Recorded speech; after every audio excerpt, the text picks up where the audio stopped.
let's continue our event. I'd like to introduce our last speaker, Professor Haroldo Clarke. He was a colleague here in our university. Now he's a professor at the Universidade Federal do Delta do Paraíba. He studies existence, uniqueness, and behavior of partial differential equations.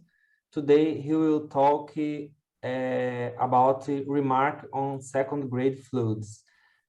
Professor Haroldo Clarke, thank you for accepting our invitation. Please, you can proceed. First of all, I'd like to thank you for the invitation. And for me, it's a pleasure to talk to you some words about math. And congratulations for all team of the organizing committee of this important conference. Okay, I will talking about the summary remarks on the second grade fluid. No? This is work is actually I collaborate with the Luis Fritz. Luis Fritz is a colleague of the Universidade Biobío in Chile. And Marco Rohameda, you talk before me, yeah? Talk after minute before me. And for me, it's a pleasure to collaborate with this good professor, right? So the Navier-Stokes equation, because the first work in bringing interesting formulation about the second grade fluid appeared in 1974, no? And this is in this article, thermodynamic stability of bondness of a fluid of a complexity 2, and here you see the fluid of second grade. So the second grade fluid, I can say is the kind of fluid, the type of fluid that belong to the class of Navier-Stokes, no? But have some fluid, as you know, some fluid that Navier-Stokes does not model, and so alternative equations and systems appear in the literature in order to model this kind of phenomenon. So this is the first work, and I show you that bringing a formal reflection about this kind of fluid. And after 5 years old, you have this next paper on this is done in Fordyk again here, and Roja Pagol, no? And here to have anomalous features about this model. I think this after this publication, the publication of this paper in 1704, arises some question have arisen in the literature about the modeling, no? And so in this paper, these authors try to explain better about this model. And 60 years later, you have this another paper, another work of for fluid of different kinds. And here bringing a good review about the modeling of this kind of phenomenon, right? So if someone would like to study some problem related with this subject, this is a good history references is interesting for you begin or start your studies, all right? Okay, about the incompressible non-Newtonian fluid of grade 2, as I told you, there is some kind of some type of fluid like a dermatic liquid crystal. This is a fluid is almost solid, you know, right? That it don't belong, the Navier-Stokes does not model well. And another kind of fluid which is oils, okay, having this kind of a phenomenon that the Navier-Stokes does not model well, right? So normally this constitutive law of Heavenly-Erickson, this fluid, normally this kind of fluid are described by this constitutive law, the Heavenly-Erickson. They are called the fluid of grade n, and the n is a natural number. And in our case, we work with the fluid of grade 2. Okay. This is a model we will consider for talking about some qualitative property about the solution of this problem. Here you have the standard Laplace operator, the cool rotational apply operator. Here you have the gradient of the potential function. This F is a external forces, and here you have the initial data. Desculpa. Here you have these equations is as I told you before, belong to the classes of Navier-Stokes. If you consider here, for example, F equal to 0, you have the Navier-Stokes equation, right? And this is a viscous equation because you have this viscosity here. And another object of this equation I put here for you, V represents the velocity of the fluid, N represents the kinematic viscosity constant, alpha is constant related with the non-Newtonian behavior of the fluid, and F represents external forces, right? About the domain, we consider our problem in omega is a bounded simple convex offset of R3. The boundary is denoted this way, and the domain is defined by this way, okay? The lateral boundary of the domain is the sigma, and finally, the potential function K is given by this identity, right? And the du represents the linear stress tensor. Okay. Here you put a bold faces for distinguishing for the case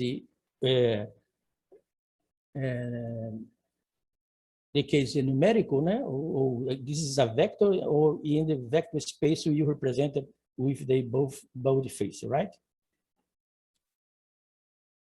Okay, the summary of our talk is first we show you the global existence of each solution for problem 1, and for it we consider F in this class. Later I will define specifically this Hilbert space. L buffer is Lebesgue space. The initial data you consider in V2, and we consider to the criterion of regularity of Leray type, right? We consider if the U normal U in H, when H is sub-level space 4, order 4, belongs to L1 0 infinite in time. So it means that the integral of 0 infinite of this normal with respect to T converge. And another property we established for you in this paper. In this paper, we establish this condition: the uniform stability of the solution for problem 1. It means if we make some perturbation on the data, this produces small variation in the solution regardless the time. This is in old-fashioned or the E. It means that the continual dependence on the data. Okay. And as a byproduct of this theory, you can prove directly that the global weak solution is unique, and we are able to show that the energy has an exponential decay rate, right? So this is the abstract. I can mean this way about our talk, this conference, the lecture, no? Okay. So some preliminary, as I told about that the L2 is a vectorial Lebesgue space, and the H is subspace of L2 with this boundary condition. V, this is usual, no? This is standard. V is subspace H1 0. H cool omega is a subspace L2 such that the cool V belongs to L2, and for fixed alpha, we consider the V2 as a subspace of V, such that the Q aplicado in these terms belongs to L2, with the supplemented with this inner product, V2 is a Hilbert space, right? And finally, the 81 alpha is a Hilbert space with this inner product, right? Então, this is another functional spaces are a standard, like we can see, for example, in Navier-Stokes booking. And this particular space are very important for us establish our results. Our main contribution is stability of the global weak solution for system 1, no? This system.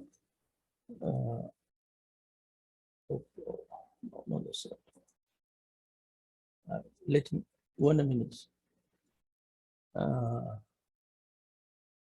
Yes, this is from, no? This is the main results about this problem is to establish the uniform stability of the global weak solution. And for us, an important references is this work, the Ponce, Iraqi, Sider, and Tahiti. And the same property is established for Navier-Stokes in 3D. It's in 1904. And we employ some idea for obtain our main contribution of this work, right? For it, we will consider an open neighborhood O delta, the set of the part of the functions belong with these classes, and this that for arbitrary delta, this satisfies this inequality, right? So if the idea is the following: you perturb some sensor the initial data in the external forces, you obtain this problem, this perturbated problem, right? And if you take the U tilde 0 and the F tilde in this open neighborhood, you hoping to obtain, or you hope to wait to the solution of the perturbated problem remain closing to the solution of the system 1. This is idea, no? For you obtain the stability of solution for problem 1. For us, it's very important you consider the difference between the system reference system 1, and the perturbated system given here, no? And this is given this way. You consider, see, if you and U key and U tilde key tilde are solution of problem 1 and 3 respectively, and you put, if you put W is this difference, Q hat this difference, e.g. a difference between the external forces F and F tilde, then so this solution satisfies this problem, right? This is a very important for us because if you take a look here, you see if you have the variable U of the reference system, right? But if we show the solution for this problem, this is knowing, right? And so if you know the solution U and W, you get the solution for the perturbated problem U tilde. Okay? And now I will try to obtain the variational formulation for problem 1 and 2 for establishing the main result of our work. No? And for it, we need to remember you about this. It is a trilinear formula, standard trilinear formula, and you write this way, or alternatively, you can write this and know about this property, this is 0. Here you have some information about the variational vectorial calculus, no? And this term we transform in 4 terms this way, using this notation. Another important identity for us is this one, no? And in addition, we use this property, and of course, the cool of x vector y is this way, right? If you put it in your mind, you use the problem 1 and apply the projection of Helmholtz on system 1, the variational formulation consists to found function in this class with this regularity and satisfying this system of a global integral formulation, right? This is happening if you consider f in this class initial velocity in V2, right? And the same, or similarmente, you can get the variational formulation for problem 4. And if you take G in this class, W0 in V2, you obtain a solution with this regularity satisfying this problem 7, right? Okay.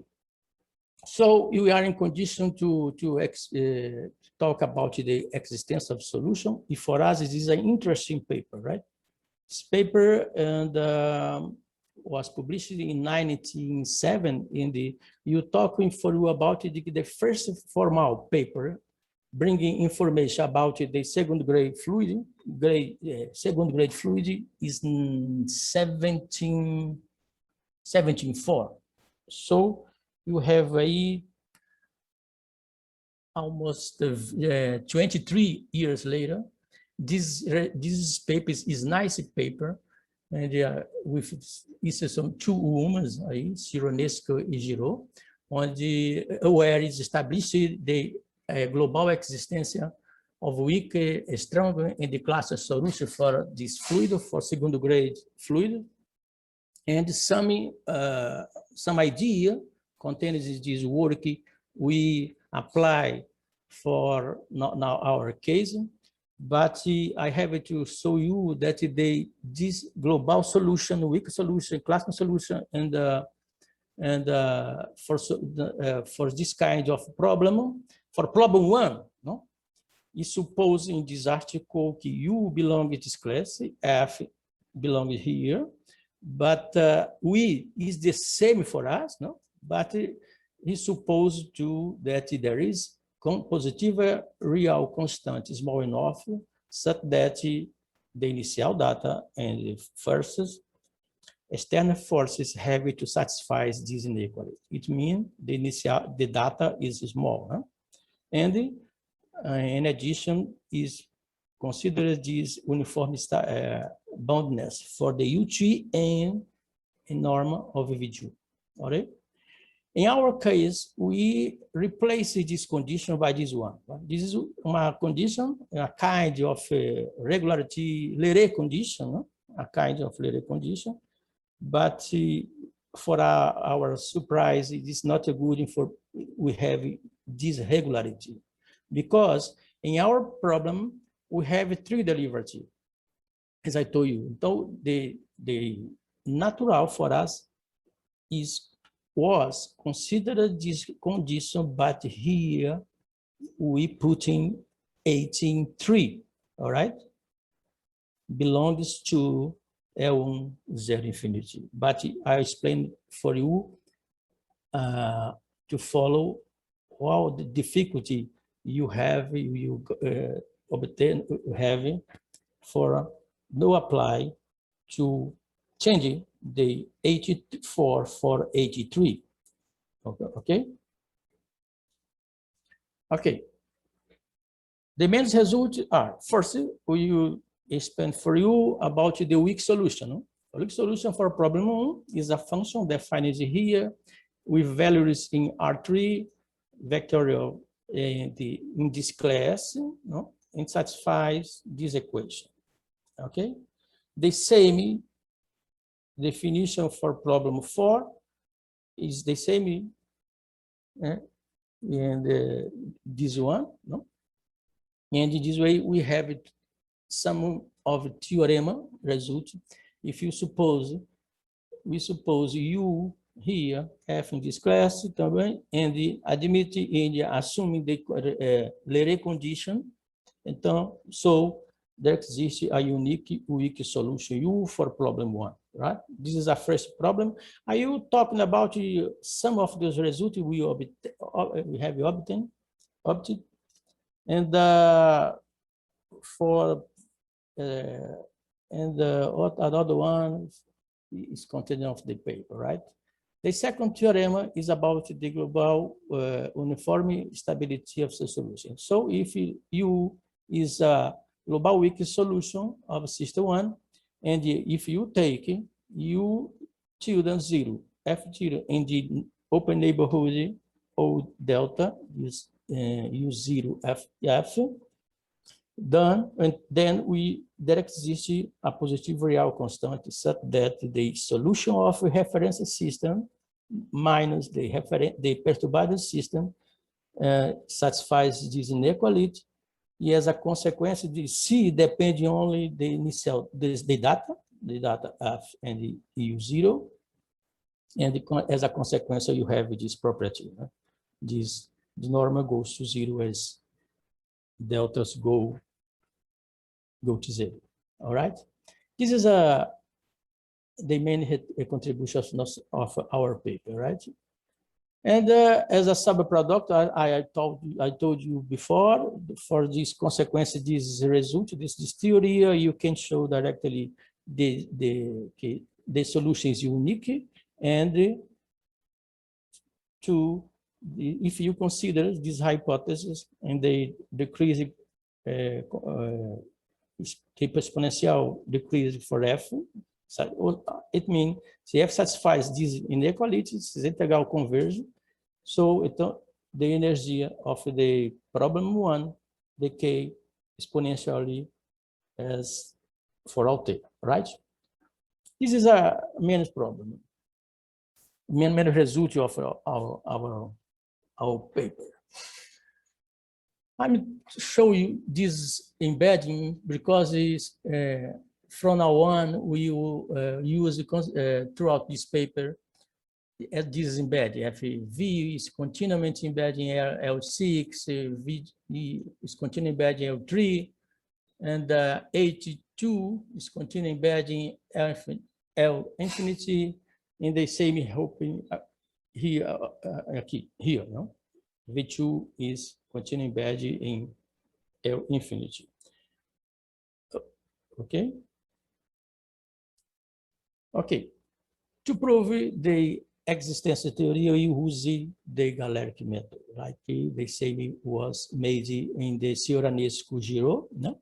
But you use the spectral basis defined by this equation, no? For UV in V2, and you use the variational formulation, we projected the variational formulation on this subspace of GV2, and okay, and try to obtain some estimate in order to take a limit in the approximate problem, right? Here in the first estimate, you put V equal to U in 10, and it's easy to see. And here I put using Poincaré and Young inequality such that I can bring this term for adding with this one, and this with this we obtain the estimate, the first estimate for our problem. And if you use a definition of the normal of H1 alpha, you obtain this estimate, right? Now, the next estimate is a little bit different because you have to transform, no? We have to transform, we have really write this formulation, variational formulation. You write this sum formula as a function, Fu, and you need to make find another variational formulation for problem, and this is make this way. Right? If you define this, and if you substitute this in 10, we obtain the inner product in H1 alpha is equal to this, here you put this for the second number, second size, no? In this way. And the next way, you use the linear Stokes problem, linear in phi, and its variational formulation is given by this. If we add 13 and 15, we obtain this because this cancel. So with this one, adding this equation with this one. All right. So you arrive here. Now I multiply this equation by the aging value of this spectral problem, and using this notation, okay, we obtain the transform this inner product in the inner product of H1 alpha and inner product in V2. All right. Now the inner product, using the definition of the inner product of V2, you obtain this equal to this identity, right? But here, I can take the Q in this first equation of a 14 system, no? Applying the Q in both sides of this equation, and we obtain this relation, and you substituting in 16, we obtain this expression, right? Now, we use a definition of FUU and QU here, and we obtain this formulation. So this is a new, another formulation, or variational formulation for problem 1, and applying the Q in the equation, in our equation, approximate equation, we obtain this formulation. Now, the next step is you talk, taking V equal to U in this variational formulation, and observing this is 0 because this term is equal to this one, right? So, and we arrive here, right? But here is ready because this is a great problem for us, no? Now we try to derive upper bounds for this term, but this is a little bit complicated, as you can see follow. No? The first is directly you obtain this identity, the inequality. The third one you estimate for this way, and these terms we put use how the generalizing, you put is in L infinite, and the other two terms in L2, no, right? And here you can see that you have 4 derivatives in X, no? Gradient, Q, and Laplacian. This is a problem, no? Because for another expectation, you would like to have only, as I told you before, in the normal of H3. But here you have 4 derivatives in spatial variable, right? Well, with this way, we arrive here, and by integration on 0 to infinity, and you use this is a Leray condition, que é integral de 0 a infinity com respeito a t is finite. I arrive here, right? This is an interesting hypothesis. This hypothesis, in the future, later, I will use this again, all right? This is bounded for P. And P depends on the data, right? And the Leray condition, no? Okay, the third is estimate is not have a problem, is directly, and you obtain this estimate. With 3 estimates, you can show the problem has at least one solution, and the uniqueness of solution you can prove directly as a consequence of the uniform stability of the solution, right? So if you take, idea is they're so simple. It's analysis 1 in licenciatura cases. If you take the perturbated data in this neighborhood, you have this for all epsilon. So if you suppose uh, small than equal to 0, so you can conclude that the initial data this is 0, all right? So you can show this using this argument of a contradiction. Suppose that this is 0, is to happen, this is inequality, and this is to happen, we take a median average, average, arithmetic average here. You have this, but delta is arbitrary. You can take is equal to delta. If you take delta equal to this, you have a contradiction if you put this here, right? Okay, you have it this way. This absurd comes from I have to take this inequality here, right? Oh, sorry, this inequality. So the initial data, this is 0. Consequently, we have a solution, the norm H1 alpha is 0.2. So you have the uniqueness of solution for weak solution for problem 1. Okay, the proof of theorem 2 a little bit great, you know? This calculations is so hard, so extensive, you know?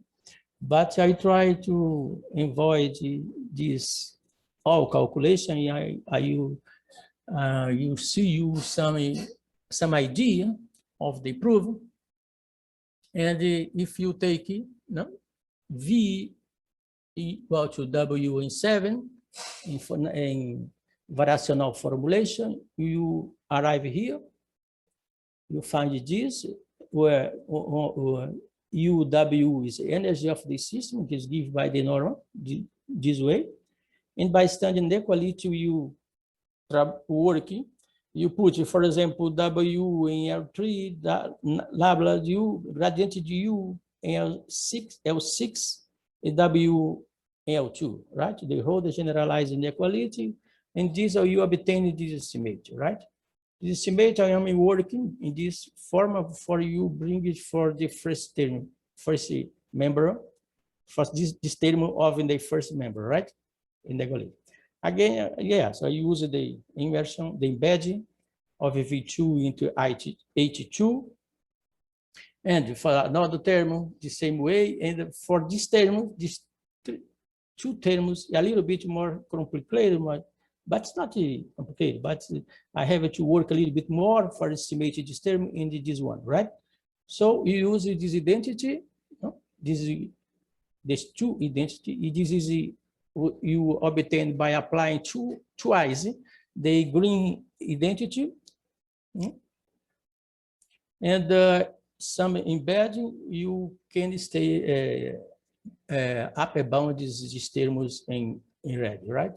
The first one is this, no? So you work, you put all these whole generalized conditions, hypothesis, and this you obtain this, okay? And this here we have three derivatives. So because the three derivative H3, the normal H3 in V is equivalent to the normal of V2, all right? So you obtain this estimate. For the another term, you work in the similar way, and you arrive in the inequality for 42, 40, 44, 44, no, 22, 24, no? And the same way you work here, you have the transform this term in two parcels, in two terms, and I try to obtain the upper bounds for this term and this one, right? This is right here. You arrive at the first this way, and the second one you estimate this way, okay? Now, we repeat the same calculation for this case. We arrive at this. This is so boring calculation, but it's not so hard. And lastly, I arrive at this, and you feel plugging all this is inequality. Aqui is if you plug this in here, no? Aqui, no. Aqui, here, no? You plug here, you arrive, you obtain this inequality 29, right? Well, here, you observing that this inequality hold, this is positive, no negative, right? And the return the variable notation variable 2 will arrive here. And here you apply this Lyapunov, like a Lyapunov operator, no? You multiply ambos sides for exponential of this function, no? And you arrive here, right? Here is interesting. Okay, this term is positive, this one is positive too, so you can write it this way. But here I can take the super in this term. This is bounded 41, right? And you arrive here. So these two terms here, this sum is in the condition of the neighborhood, right? So you obtain this information, right?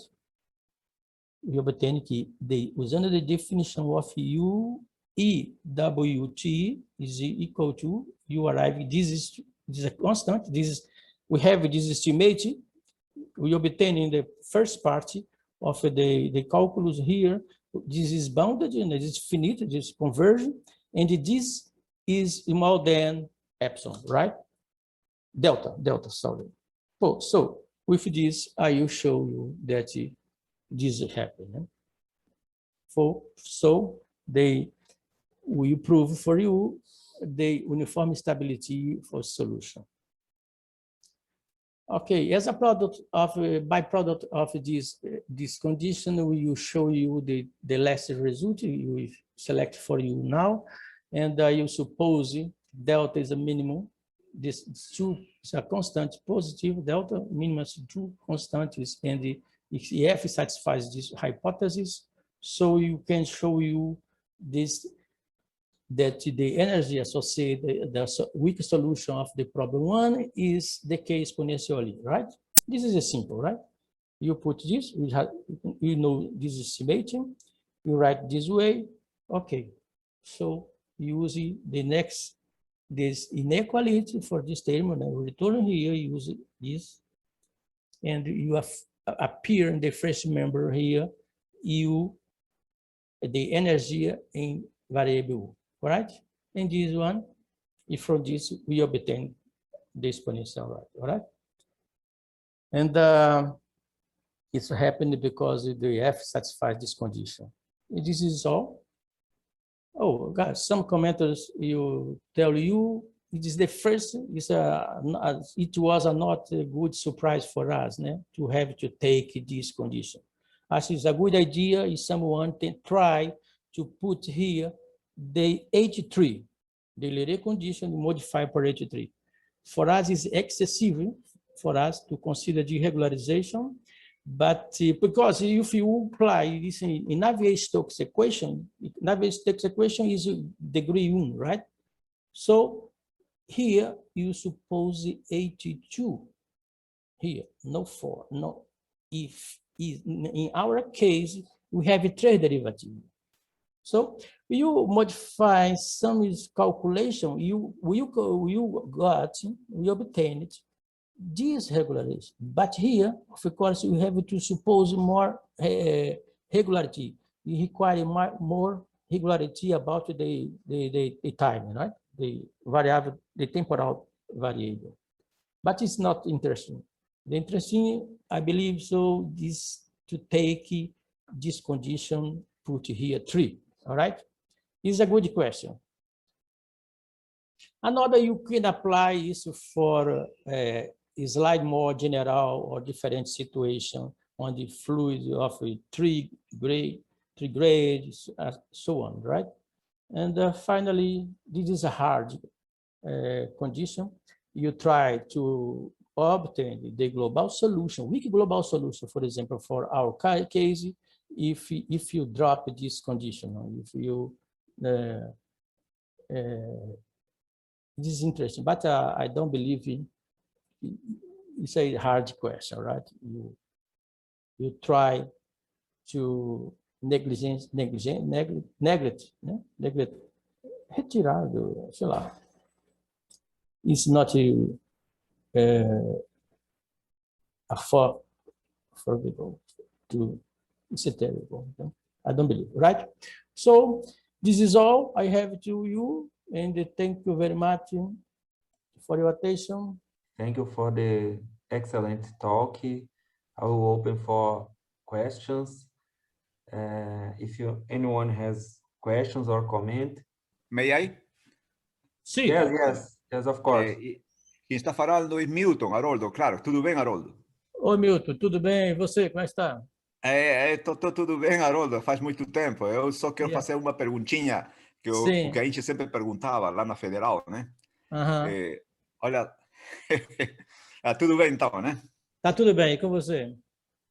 Olha só, para aquele modelo você tentou algo fazer assim um decaimento de tipo algébrico? Não. Não, a gente já tem direto, né? Porque quando você vem, olha aqui, você tem exponencialmente. Quer dizer, não, tem que supor, ou você supõe que a F é nula, aí não precisa impor essa condição que está aqui, tá? Basta supor essa. Por quê? Porque o problema é viscoso, né? Como eu estava falando no início, é como se você pensasse na Navier-Stokes e esse modelo também, os dois são viscosos, né? Aqui tá vendo? Por causa desse termo. Isso te dá uma viscosidade e isso também te dá uma dissipação no problema, entendeu?